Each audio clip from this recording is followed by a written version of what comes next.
मेरा नाम प्रीति है। आज मैं अपने बेटे के लिए लड़की तलाश करने जा रही थी। मुझे मेरे पड़ोस में रहने वाली एक औरत ने बताया था कि अपने बेटे की शादी मेरी भांजी से कर दो। मेरी भांजी दिखने में बहुत सुंदर है। मैं तैयार हो रही थी।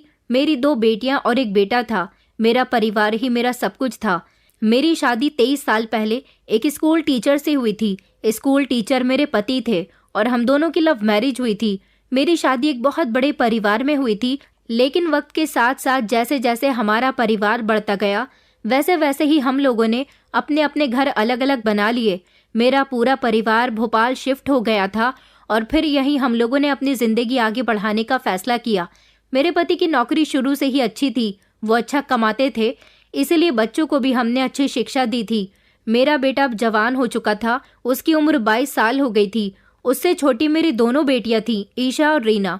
वो दोनों भी जवान हो गई थी। सबसे छोटी बेटी ईशा थी जो अभी पढ़ाई कर रही थी। मेरी बड़ी बेटी रीना ज्यादा पढ़ नहीं सकी थी क्योंकि उसे पढ़ने का शौक नहीं था, इसलिए वो घर में रहकर घर के सारे कामकाज संभालती थी। हम दोनों पति पत्नी में एक बहुत बड़ी कमी थी। हम लोगों ने अपने बेटे को बेटियों से ज्यादा समझा था। हालांकि मेरी बेटियां बहुत अच्छी थीं, कभी उन्होंने इस बात पर शिकवा गिला नहीं किया था कि हम उन दोनों के सामने उनके बड़े भाई को ज्यादा अहमियत देते हैं। वो दोनों हमारी ही तरह अपने भाई को बहुत प्यार करती थी। मेरा बेटा बैंक में नौकरी करता था।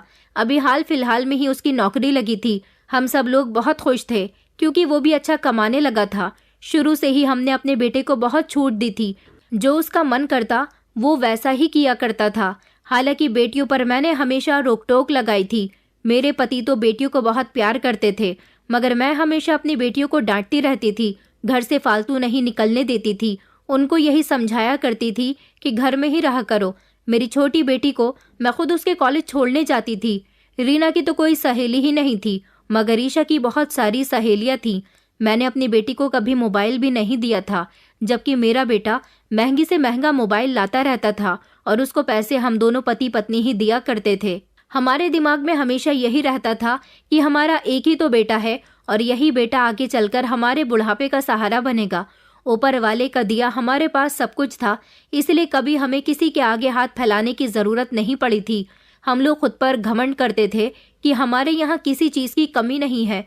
मेरे पति अपने सारे बहन भाइयों में अपने आप को सबसे ज्यादा अमीर समझते थे और हमारे नीचे हमारे सारे रिश्तेदार गरीब थे, इसीलिए हम अपने रिश्तेदारों से कम ही मेल जोल रखते थे। अब तो मेरे बेटे की भी अच्छी नौकरी लग गई थी, इसीलिए हम दोनों पति पत्नी के दिमाग आसमान पर पहुंच गए थे। मेरा बेटा बिल्कुल अपने माता पिता पर गया था, मगर मेरी बेटियां बिल्कुल भी ऐसी नहीं थी। वो बहुत सुलझी हुई और समझदार लड़कियां थीं। मैं जितना चाहे अपने बेटे को लाड प्यार करती, मेरी बेटियां कभी अपने भाई की बराबरी करने की कोशिश नहीं करती थी। मैं अपनी बेटियों को जिस काम के लिए मना करती वो उस काम को दोबारा कभी करने की कोशिश ही नहीं करती थी। एक बार मेरी छोटी बेटी ईशा मेरी इजाजत के बिना अपनी सहेली के घर बर्थडे पार्टी में चली गई थी। मुझे जब इस बारे में पता चला तो मैंने अपनी बेटी पर हाथ उठाया था। मेरे पति ने भी ईशा को बहुत बुरा भला कहा था, मगर फिर बाद में मेरी बेटी ने माफी मांग ली थी और उसके बाद कभी उसकी दोबारा हिम्मत नहीं हुई थी कि वो अपने माँ बाप की मर्जी के बिना कोई भी गलत कदम उठा सके। रीना हम दोनों से बहुत डरती थी। वो बेचारी तो घर की रसोई तक ही सीमित होकर रह गई थी। वक्त इसी तरह से गुजरता जा रहा था। हमारा बेटा हमेशा अपनी मनमानी करता था। ये सब कुछ हमें बुरा नहीं लगता था, बल्कि अच्छा लगता था। मेरा और मेरा पति का मानना था कि हमारा बेटा जो करता है वो सही करता है। लड़कों की जिंदगी तो वैसे भी ऐसे ही होती है। लड़के जो चाहें, जैसा चाहें, जिस समय पर चाहें कर सकते हैं। इसीलिए मेरा बेटा जो करता था उसमें हम दोनों पति पत्नी मिलकर उसे बढ़ावा दिया करते थे। पड़ोस वाली भाभी जी ने मुझे जो रिश्ता बताया था, मैं उस लड़की को देखने अपनी बेटियों के साथ घर से निकल पड़ी थी। मैं बहुत खुश हो रही थी क्योंकि मैं अपने बेटे की शादी करना चाहती थी। मैं जानती थी कि मेरा बेटा ऐसा नहीं है कि उसका किसी लड़की पर दिल आ जाए।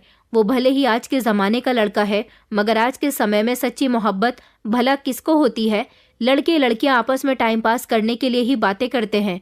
मैंने भी कई बार देखा था कि मेरा बेटा फ़ोन पर लड़कियों से बातें किया करता था। मेरी बेटियों का कहना था कि भैया जिन लड़कियों से फ़ोन पर बातें करते हैं अक्सर वो उनके साथ बड़े प्यार मोहब्बत से बात कर रहे होते हैं। मैंने अपनी बेटियों से कहा था कि क्या तुम लोग अपने भाई की बातों पर कान लगाती हो? अगर वो किसी से बात करता है तो इसमें तुम्हें क्या प्रॉब्लम हो रही है? मैंने उनसे साफ साफ बोल दिया था कि मेरे बेटे के मामले में दखल अंदाजी मत किया करो, अपने काम पर ध्यान लगाया करो। तभी से मेरी बेटियों ने अपने भाई की शिकायतें करनी मुझसे बंद कर दी थी, क्योंकि वो लोग अच्छी तरह से जानती थी कि वो अपने भाई की कोई भी बात मुझे या अपने पापा को बताएंगी तो हम लोग उस पर यकीन नहीं करेंगे। मेरी दोनों बेटियां मेरे साथ पड़ोस वाली सुमन भाभी की भांजी को देखने के लिए घर से निकल पड़े थे। उस दिन मेरे पति अपनी ड्यूटी पर गए हुए थे, उनको हमारे साथ जाने का समय नहीं था। हम लोग जैसे ही वहां गए तो लड़की वालों का रहन सहन हमें बहुत अच्छा लगा था। लड़की जब हमारे सामने चाय लेकर आई तो वो भी हमें बहुत पसंद आई थी। हमने सुमन भाभी का शुक्रिया अदा किया था कि वो हमें इतने अच्छे लोगों के घर लेकर आई थी। लड़की जितनी सुंदर थी उतनी ही समझदार भी थी। मुझे तो लड़की बहुत पसंद आई थी। मैंने ईशा और रीना से भी पूछा था तुम्हें तुम्हारी होने वाली भाभी कैसी लगी, मगर उन दोनों को ही लड़की पसंद नहीं आई थी। मैंने लड़की वालों से कह दिया था कि आप लोग एक बार हमारे घर आकर हमारा घर बार देख लीजिए और हमारे बेटे से भी मिल लीजिए। मुझे लड़की बहुत पसंद आई थी, इसलिए मैंने घर आकर अपने बेटे रवि के सामने और अपने पति के सामने लड़की की बहुत ही तारीफ की थी। रवि को पता चला कि मैं उसके लिए लड़की देखने गई थी तो वो इस बात पर बहुत नाराज हो रहा था। उसका कहना था कि उसे अभी शादी नहीं करनी है, मगर उसके पापा ने कहा कि बेटा अभी हम तुम्हारा सिर्फ रिश्ता तय करना चाहते हैं। शादी में अभी हम लोग 2 साल का समय लेंगे, उसके बाद ही तुम्हारी शादी करेंगे। मैंने कहा कि नहीं नहीं, 2 साल बाद शादी नहीं होगी, फिर बेटियों की भी तो शादी करनी है, इस तरह तो उनकी उम्र निकल जाएगी। रवि कहने लगा अगर आप इन दोनों बहनों की शादी करना चाहती हो तो कर सकती हो, मेरी शादी बाद में भी होती रहेगी। मैं लड़की का फोटो लेकर आ गई थी। मैंने फोटो रवि को और उसके पापा को दिखाया। रवि ने तो फोटो देखने से साफ इनकार कर दिया था। अभी हम सब लोग आपस में बैठे हुए बातें ही कर रहे थे जब मेरी बड़ी बेटी रीना कहने लगी मम्मी आपको लड़की उम्र में बड़ी नहीं लगी थी? लड़की तो भैया से उम्र में काफी बड़ी है और मुझे तो उसका चाल चलन भी ठीक नहीं लगा था। मैंने कहा तुम आखिर कहना क्या चाहती हो? मुझे तो लड़की में कोई खराबी नजर नहीं आई। लड़की सुंदर है, सुशील है। क्या पहली नजर में देखते ही तुमने उसके चाल चलन का अंदाजा लगा लिया? मैंने जब ऐसा कहा तो दोनों बेटियां खामोश हो गई थी। हम दोनों पति पत्नी के ज्यादा समझाने पर बेटे ने शादी के लिए हाँ कर दी थी। मेरे लिए मेरे बेटे की मर्जी जानना और उसको मानना भी बहुत जरूरी था, लेकिन मैंने अपनी बेटियों की रवि के रिश्ते के बीच में एक भी न चलने दी थी। मेरे बेटे का रिश्ता तो तय हो गया था।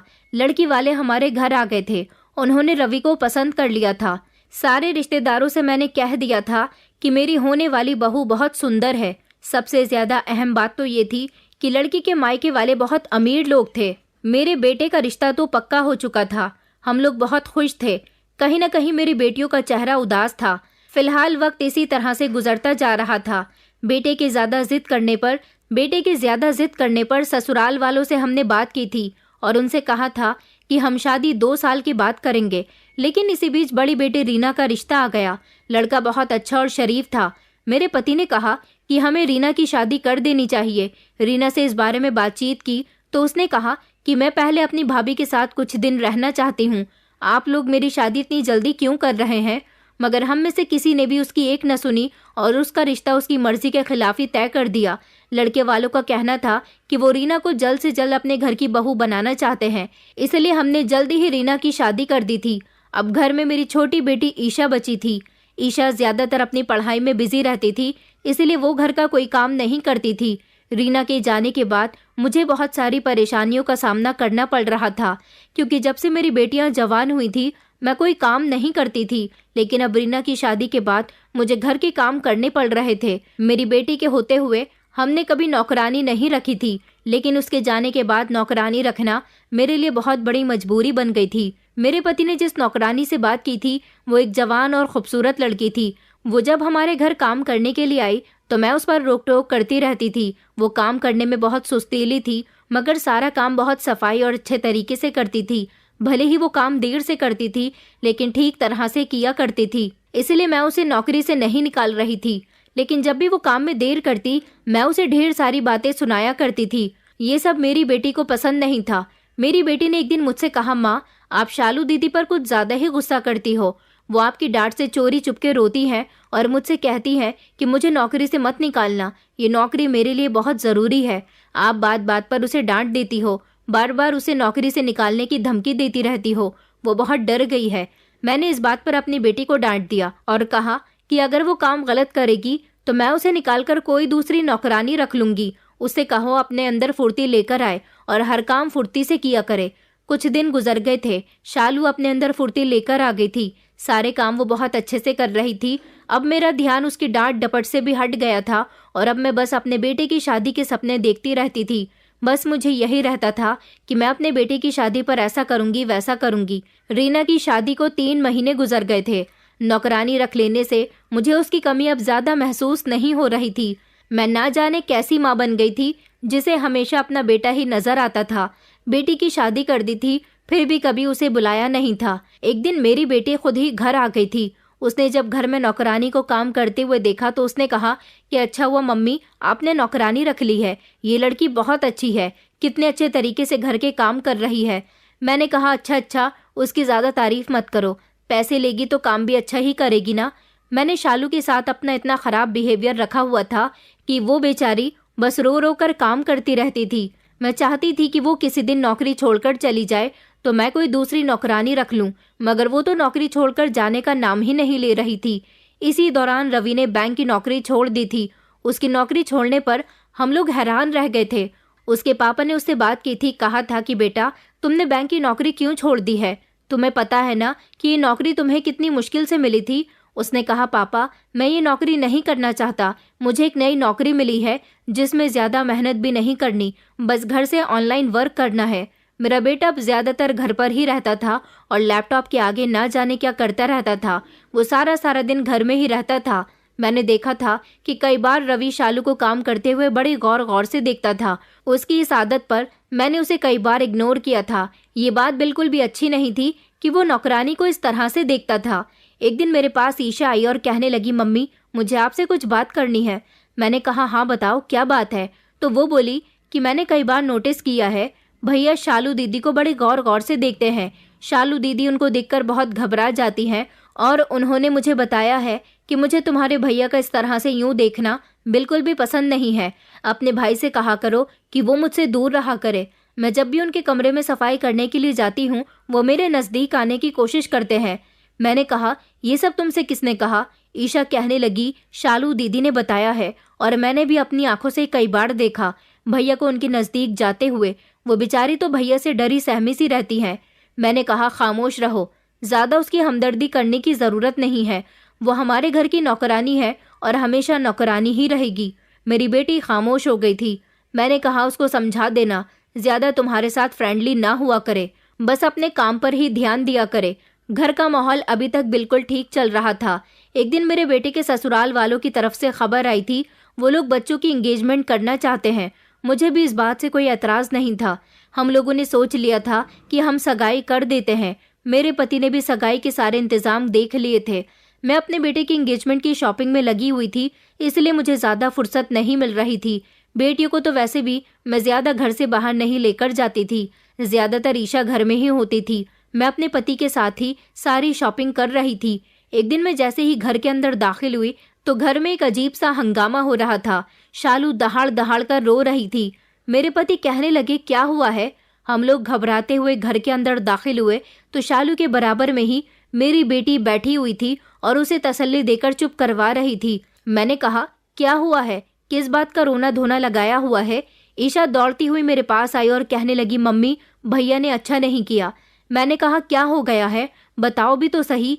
ईशा फिर से रोते हुए कहने लगी मम्मी भैया ने शालू दीदी की इज्जत पर हाथ डाला है। मैंने ईशा को चौंक कर देखा। मैंने कहा तुम ये किस तरह की बातें कर रही हो, पागल हो गई हो क्या। मैं शालू के पास गई। मैंने उससे कहा क्या हुआ है तुम बताओ मुझे। मेरी बेटी अपने पापा के पास चली गई थी और उनको बता रही थी। इतने में ही मैं शालू से पूछने लगी तो शालू ने मुझे बताया कि काफी दिनों से आपका बेटा मेरे साथ जबरदस्ती करने की कोशिश कर रहा है, मगर मैंने उन्हें कई बार धमकी दी है कि मैं आपकी शिकायत आपके माता पिता से कर दूंगी। लेकिन आज रवि जी को लगा कि घर में कोई नहीं है, इसलिए अकेलेपन का फायदा उठाकर उन्होंने मेरे साथ जबरदस्ती की और मेरी इज्जत को तार तार कर दिया। वो बिलक बिलक कर रो रही थी, उसके कपड़े भी फटे हुए थे। रवि घर में मौजूद नहीं था। मैंने कहा तुमसे किसने कहा कि घर में कोई मौजूद नहीं है, ईशा तो घर में ही थी। मेरा बेटा ऐसा नहीं कर सकता।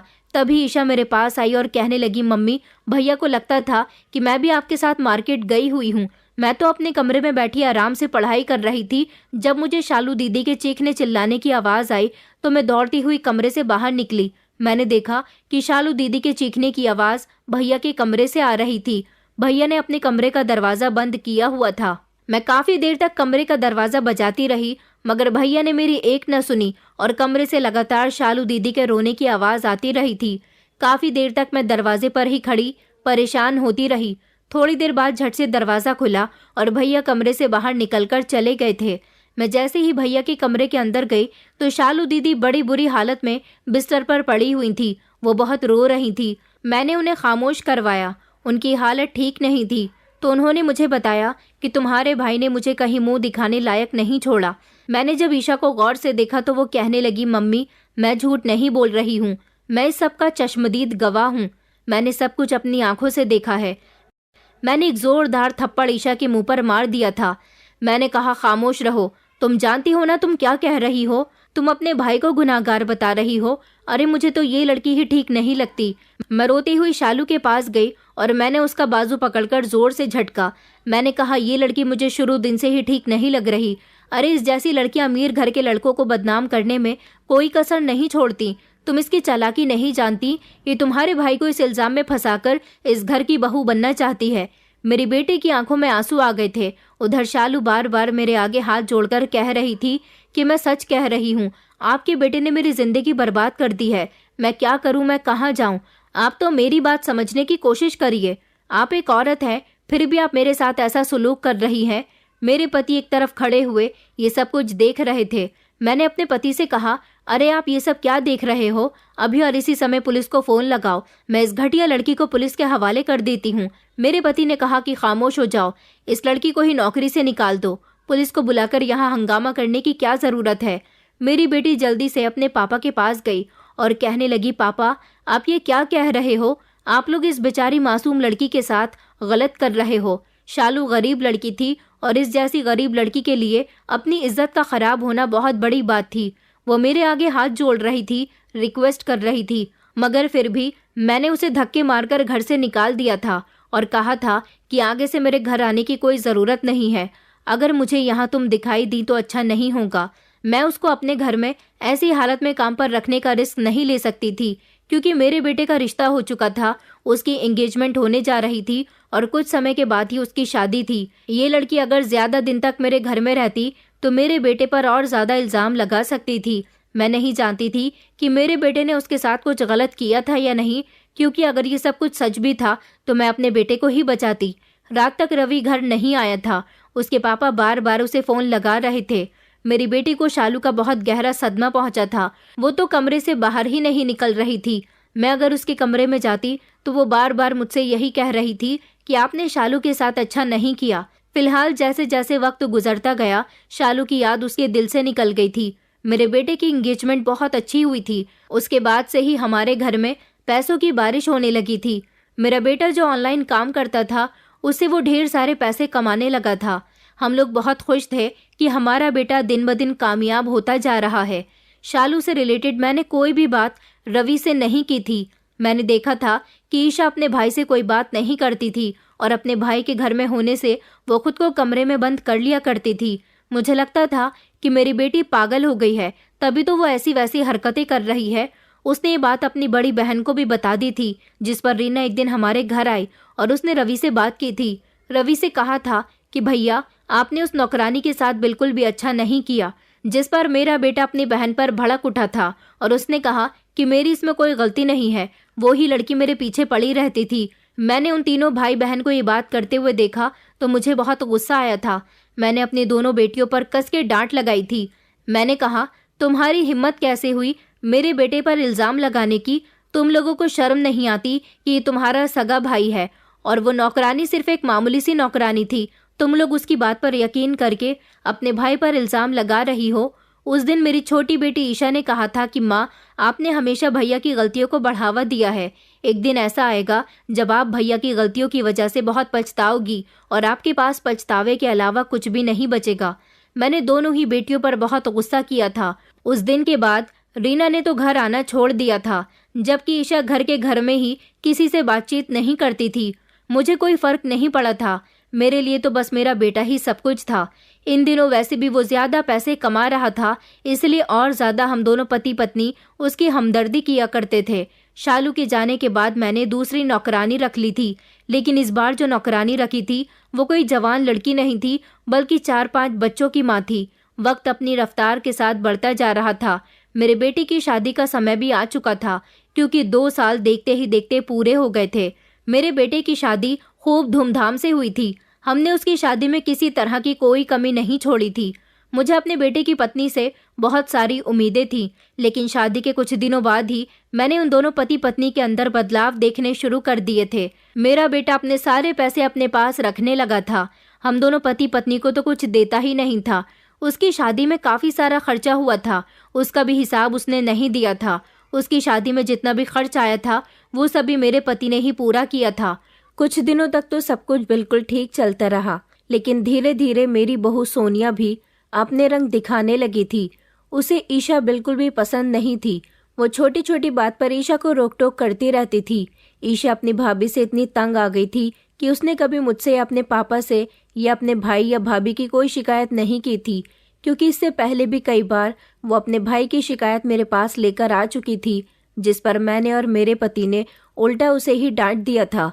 इसलिए अब मेरी बेटियां अपने भाई भाभी की कोई बात हमसे नहीं कहती थी।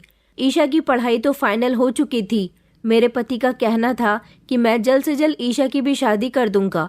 ईशा के लिए हमने रिश्ते तलाश करना शुरू कर दिए थे, लेकिन अभी तक उसके लिए कोई अच्छा रिश्ता नहीं मिल रहा था।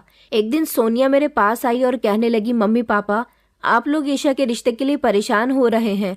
मैं चाहती हूँ कि आप उसकी शादी मेरे भाई के साथ करवा दीजिए। वो रवि को तो पहले ही तैयार कर चुकी थी, इसलिए रवि भी हम लोगों से यही कह रहा था कि मैं भी यही चाहता हूँ कि ईशा की शादी सोनिया के भाई के साथ हो जाए। हमारी ईशा वहाँ बहुत खुश रहेगी।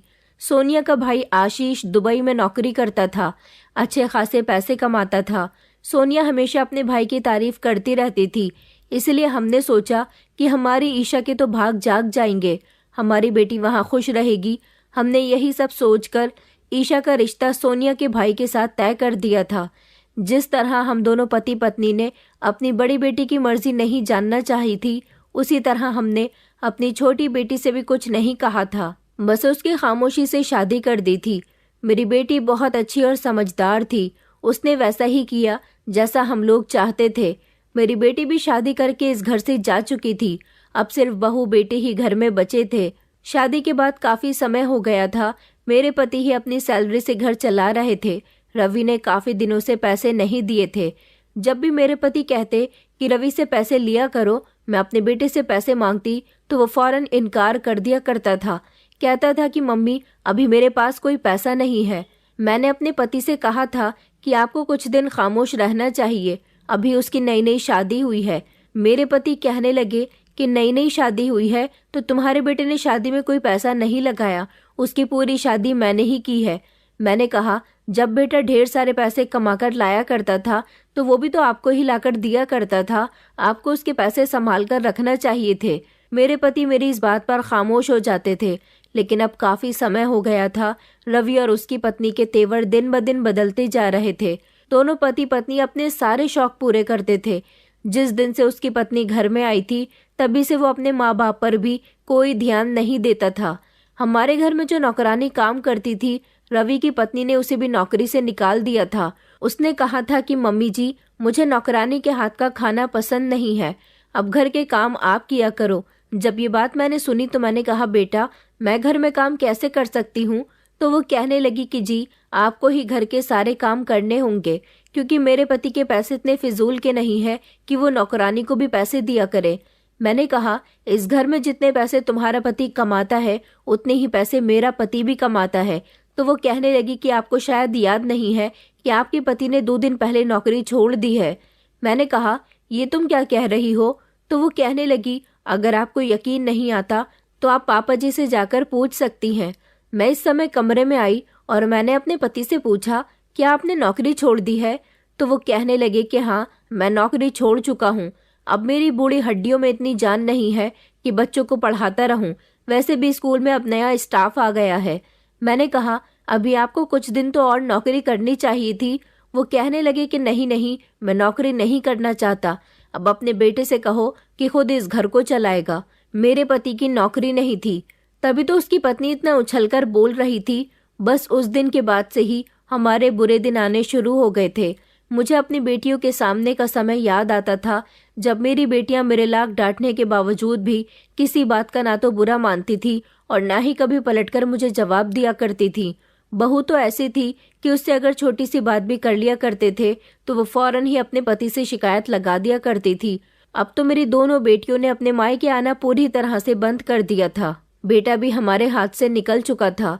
वो हमारी कोई बात नहीं सुनता था। मुझे अपने बेटे और बहू के बदलने की बिल्कुल भी उम्मीद नहीं थी।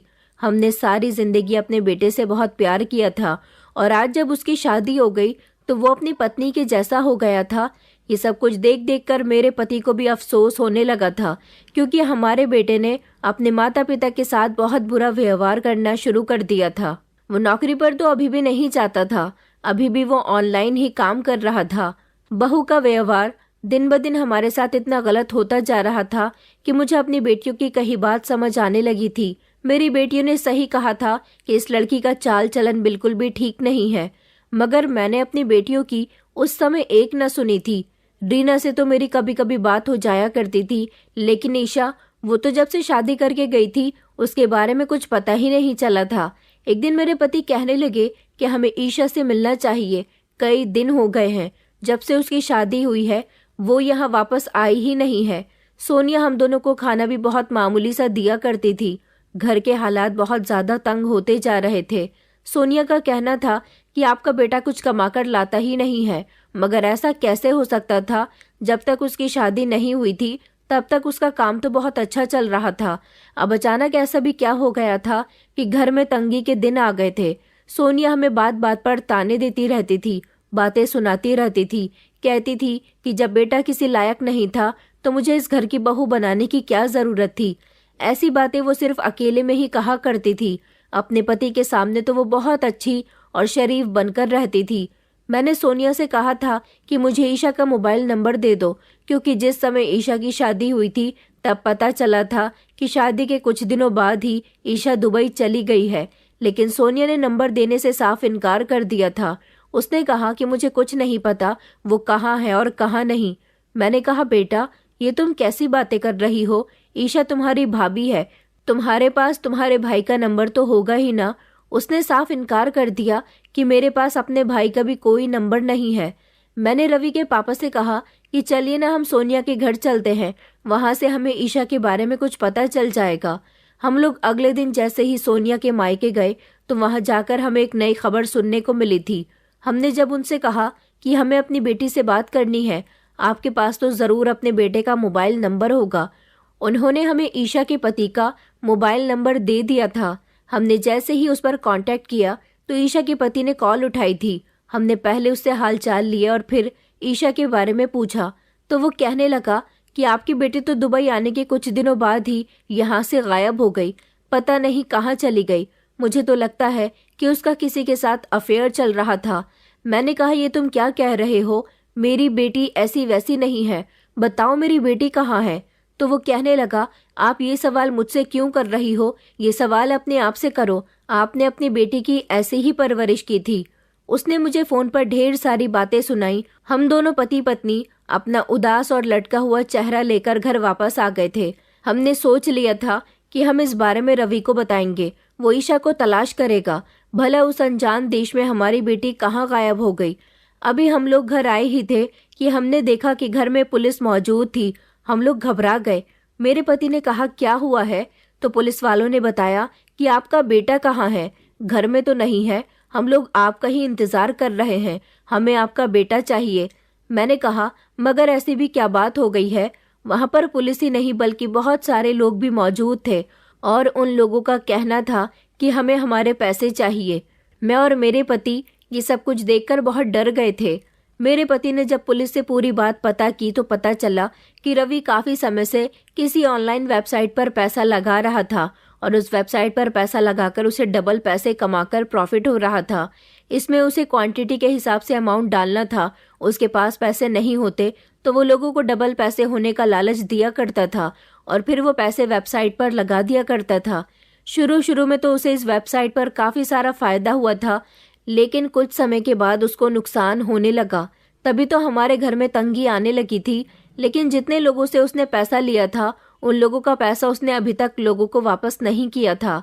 काफ़ी समय से वो लोगों को समझा बुझाकर यही कह रहा था कि वो उनका पैसा वापस कर देगा, लेकिन अब उसे ऑनलाइन काम में फ़ायदा नहीं हो रहा था। ये वेबसाइट एक तरह का गेम थी। इस गेम में पैसे लगाने से पैसे डबल हो रहे थे। मेरा बेटा इतना गलत काम कर रहा था, हमें तो इस बारे में कभी कुछ खबर हुई ही नहीं थी और ना हमने इस बारे में कभी कुछ जानने की कोशिश की। वहाँ पर मौजूद भीड़ का कहना था कि हमें अपने पैसे वापस चाहिए और अगर पैसे नहीं मिले तो हम रवि को जान से मार डालेंगे। मगर रवि तो घर में मौजूद ही नहीं था और वो लोग रवि के इंतजार में न जाने कब तक वहाँ पर खड़े रहे थे। मेरे पति को भी लगता था कि उनका बेटा इतना बड़ा फ्रॉड नहीं कर सकता, लेकिन बात सच थी कि हमारा बेटा साइबर ठग बन चुका था। मगर वो भी ये सब कुछ जानबूझकर नहीं कर रहा था, वो सिर्फ लालच में आकर ये सब कुछ कर रहा था। लेकिन उसे ये नहीं पता था कि जिस वेबसाइट पर वो पैसा लगा रहा है वो वेबसाइट फेक है और काफ़ी सारा पैसा वसूलने के बाद वो वेबसाइट बंद हो गई थी और उसमें जितने भी लोगों ने इस दौरान पैसा लगाया था वो सारे ही लोग नुकसान में आ गए थे। मेरे बेटे के पास खुद का अपना इतना पैसा नहीं था, इसलिए वो दूसरे लोगों से उधार मांगने लगा था और उनको भी लालच देने लगा था कि कुछ दिनों बाद मैं आपको आपके पैसे डबल करके दूंगा। इस लालच में लोग उसे पैसे दे दिया करते थे और अब जब मेरे बेटे ने अपना मोबाइल नंबर बंद कर दिया और उसे घर से गायब हुए 24 घंटे गुजर गए तो लोग उसे तलाश कर करके पागल हो गए थे। इसलिए वो हमारे घर पर उसे ढूंढने के लिए आए थे और अपने पैसों की डिमांड कर रहे थे। कुछ लोग ऐसे थे जिनकी बहुत बड़ी रकम थी, उन्होंने तो पुलिस स्टेशन जाकर रवि के खिलाफ केस भी दर्ज करवा दिया था। मगर 2 दिन गुजर गए थे, रवि नहीं आया था और ना ही उसकी कॉल लग रही थी।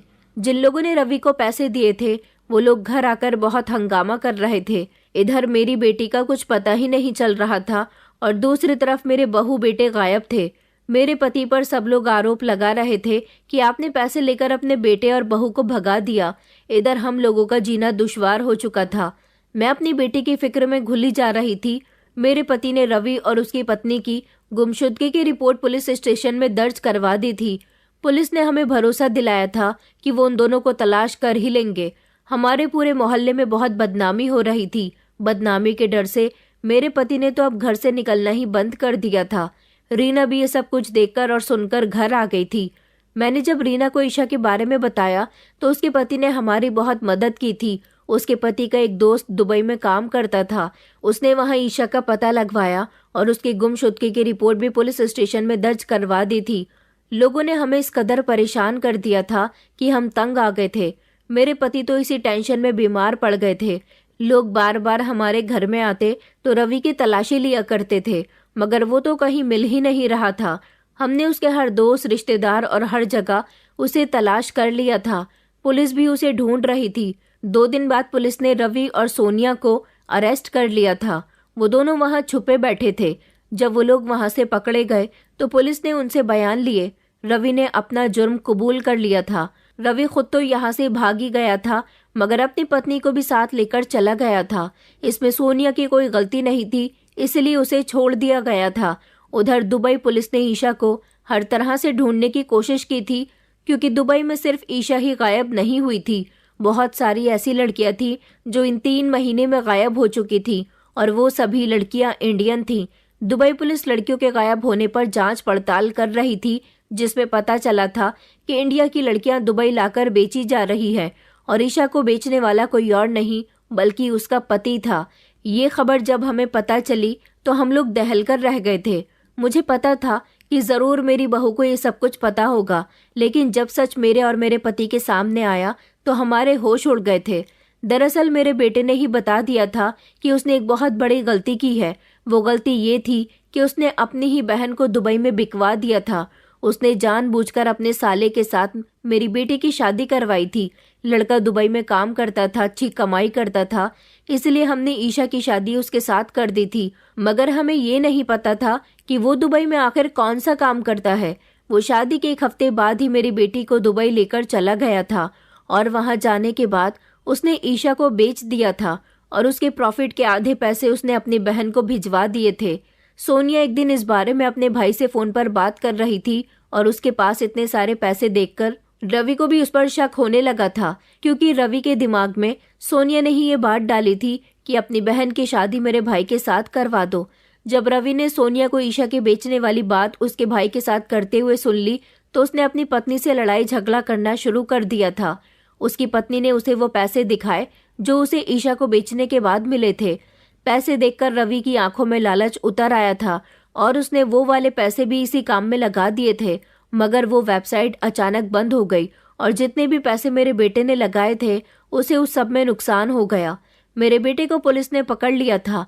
उसकी सारी सच्चाई खुलकर हमारे सामने आ गई थी। उसकी पत्नी भी बहुत चालाक औरत थी।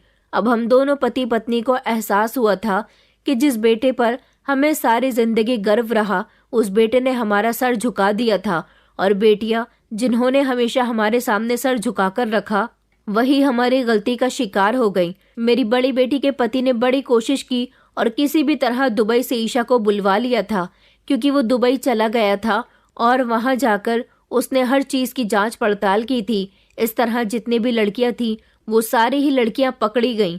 मेरे बेटे पर मुझे और मेरे पति को बहुत शर्मिंदगी महसूस हो रही थी। हमारे लाड प्यार की वजह से वो बिगड़ गया था। उसने हमारे प्यार का गलत फायदा उठाया। पैसे के लालच में वो इतना अंधा हो गया था कि उसने अपनी बहन को बचाने की कोशिश ही नहीं की, बल्कि उसके पैसे भी गलत जगह लगा दिए थे। जिन लोगों के पैसे मेरा बेटा ले चुका था अब उसके पास कोई पैसा नहीं था, क्योंकि नुकसान तो उसका भी हुआ था, लेकिन वो लोग उसे सजा दिलवाना चाहते थे। हमारे पास भी कोई पैसा नहीं था जिससे हम अपने बेटे को बचा सकते। ऊपर वाले की कृपा थी कि ईशा घर वापस आ गई थी। हमने सोनिया और रवि को उसके हाल पर छोड़ दिया और फिर हम अपनी बेटी को लेकर वो शहर छोड़कर दूसरे शहर में जाकर शिफ्ट हो गए थे। लेकिन इस हादसे से मुझे और मेरे पति को एक सीख मिल गई थी। बेटों को हमेशा अहमियत देने वाले लोग कभी कभी बेटों के प्यार में इतने अंधे हो जाते हैं कि उन्हें वो भी करने देते हैं जो गलत होता है और वो भी करने देते हैं जो सही होता है।